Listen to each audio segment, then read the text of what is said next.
Okay, so once again, 15 millimeter. I'm on the back of this one, and this is a self-locking nut, so it's holding the tension while I get the other end off. We're just going to remove it on this side, and then for the other side as well, just remove them all so we can drop this H-pipe. Okay, so we're just removing these final two nuts on the exhaust, and then we'll be able to drop the H-pipe off. Alright, so now we're just going to remove the exhaust. We're just going to pull down so that it comes off the exhaust manifolds. Okay, and then we're going to make sure that down here, I'm just going to separate it by kicking it. Okay, so it's bent a little bit to make its way up in there, so you've got to kind of snake it out. But now you pretty much just drop it down and walk it out, and you can. Okay, now just drag the pipe out and make sure you don't hit the jack stands on the way out.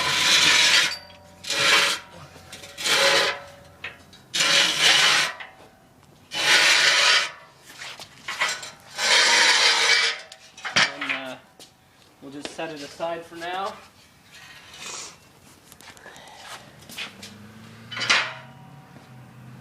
Okay, now we haven't removed the drive shaft yet. If we did, it would start leaking fluid out the end where the drive shaft comes out, and we're going to be changing the transmission fluid here anyway, so we're just going to get this 3/8 drive and turn it, okay, and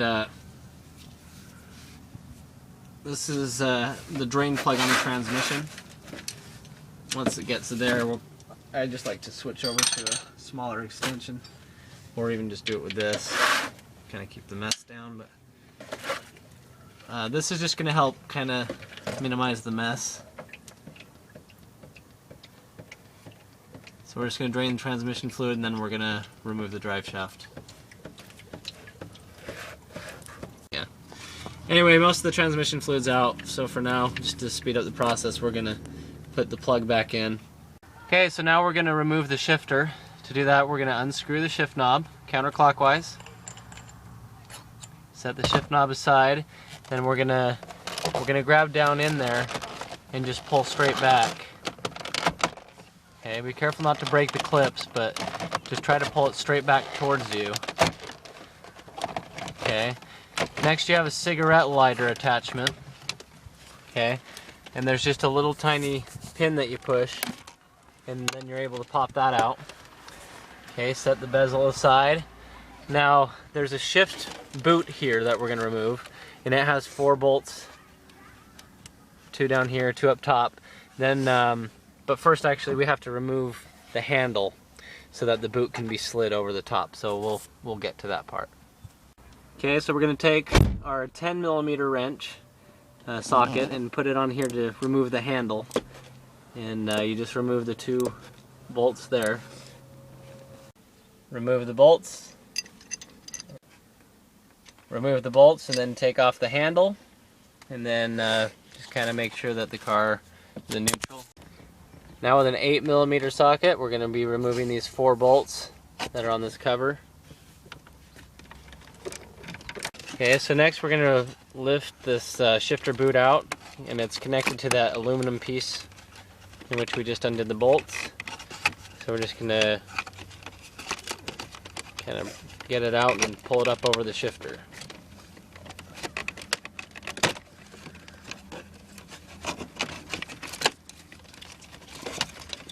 Okay, our next step is going to be to remove these 4 bolts right here, here, here, and here. Okay, this is a 13 millimeter socket. Now we're removing these with 13 millimeter bolts that hold the shifter on, and then we'll just lift the shifter straight out. Okay, so now we're just going to lift the shifter straight out. Okay, now remember there's fluid on the bottom of it, so you want to have a rag. And if you ever change shifters, just remember this piece. This is really important, this little plastic cup. Switch that over. So now we're ready to go here. We're going to pull the gasket as well, and we're all done pulling the shifter. Okay, so we're just pulling the harness out from where it's clipped in here, and we're just going to undo the, I believe this is the reverse light sensor. And if you're doing a Mustang prior to 99, you'll also have the speedometer gear that's up in here. Okay, but now that the harness is all unplugged, the only thing really keeping the transmission up is this cross member back here to the rear, and all the bolts in the front. So okay, so now we're going to bring the jack in, and we're going to lift and support right here on the transmission. We're going to break loose all of the bolts on the front face of the transmission, and then back here, if you look up back here, we're going to take off this cross member bar that's holding the rear of the transmission, this transmission mount.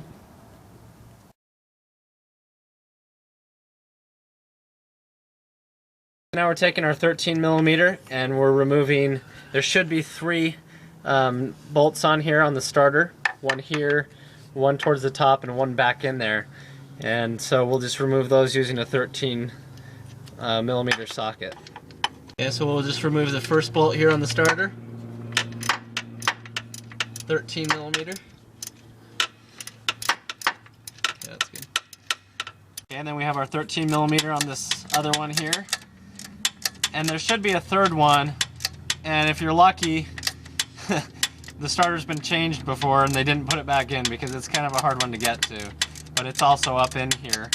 And with the exhaust out of the way, this makes it just a whole lot easier. So take the exhaust off first.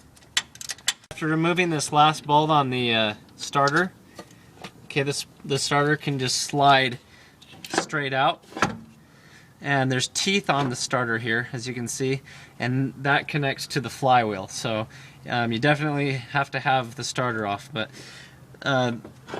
just set the starter down here. You can kind of set it on this ledge, but be careful because it can come down and it's pretty heavy. So from here we're gonna break loose all of the transmission bolts.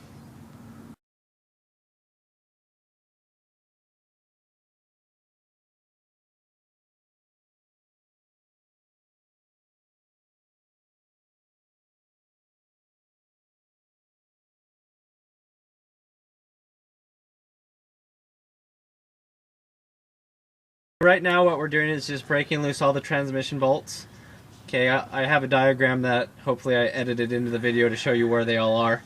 And what you'll notice, some of these are easy to get off, they're all 13mm, but for the ones at the very top of the transmission housing, you have to pretty much get extensions and run parallel to the transmission to get there. Right now I'm taking off the very top 2.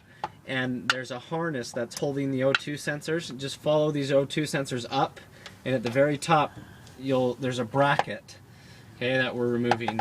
And so once we remove the bracket, then we'll be able to get to the bolts behind it. Okay, these are the hardest bolts to get out on the top. As you can see, we're going parallel pretty much with the transmission, and I've had to reach my left arm up on top and feel where it is. You wouldn't think that there's 2 bolts up there, but you wouldn't see them either. You just have to know that they're there. But just reach up and feel them, and just pull these 2 bolts out entirely, and then get the rest of them out. But these are the 2 most important ones to get out first, so that you're not trying to get them out while the transmission's halfway hanging on top of you. But there's 2 of them at the top, one on the driver's side and passenger side. They're actually at the very top dead center of the transmission. But just run your extension with the U-joint on it. And that's pretty much the only real way to get those off. You just got to go parallel with the transmission. 2 full extensions, U-joint. Okay. So now we have the jack in place. It's supporting the transmission. All of the bolts have been broken loose on the front of the transmission. And these have been broken loose back here. Once again, the jack is supporting the transmission, so we're just going to remove the cross member ones.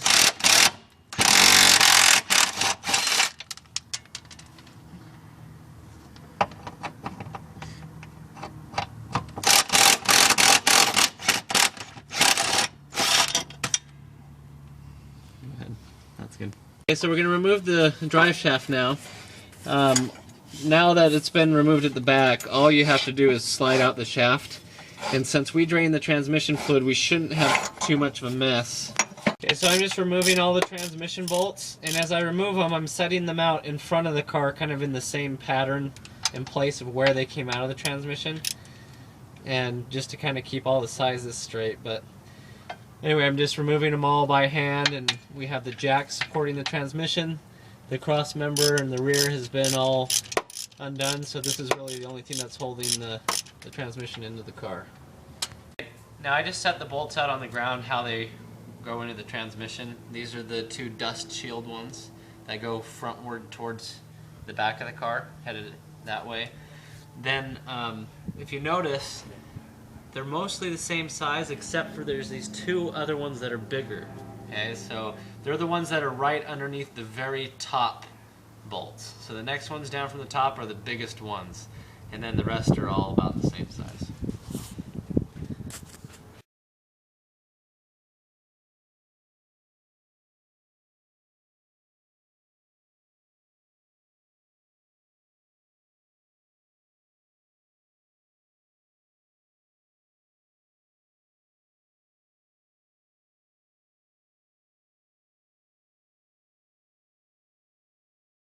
Okay, all the bolts are out. There's nothing left that's holding the transmission in. So what we're going to do now is we're going to let the jack down just slightly, and we're going to pull the entire transmission away from the engine. Okay, there's nothing that should be keeping it there. If you start yanking on it and it will not come, then make sure you got all the bolts out.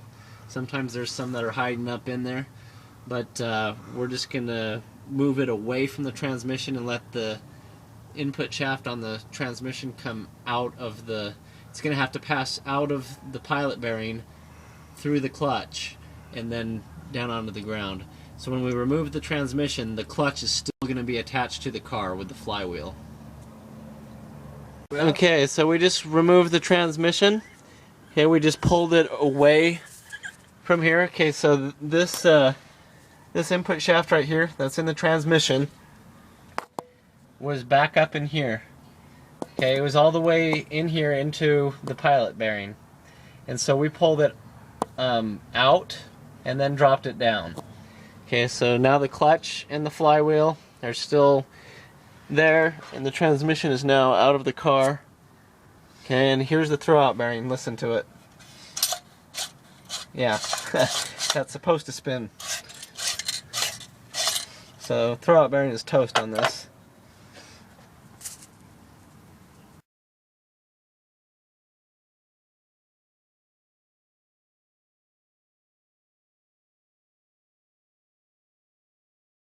Okay, now we're going to remove the pressure plate, and to do that we're just going to be removing these 13mm bolts all the way around.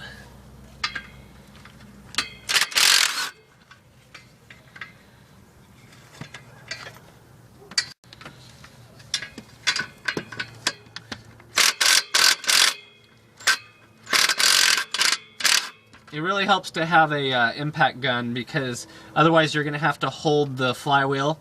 And for that, what we're going to do is we're just going to put a rag on the flywheel right here so it doesn't cut our hands up, and hold it while the other person breaks it loose. Especially on these top ones where the gun might not fit up in there.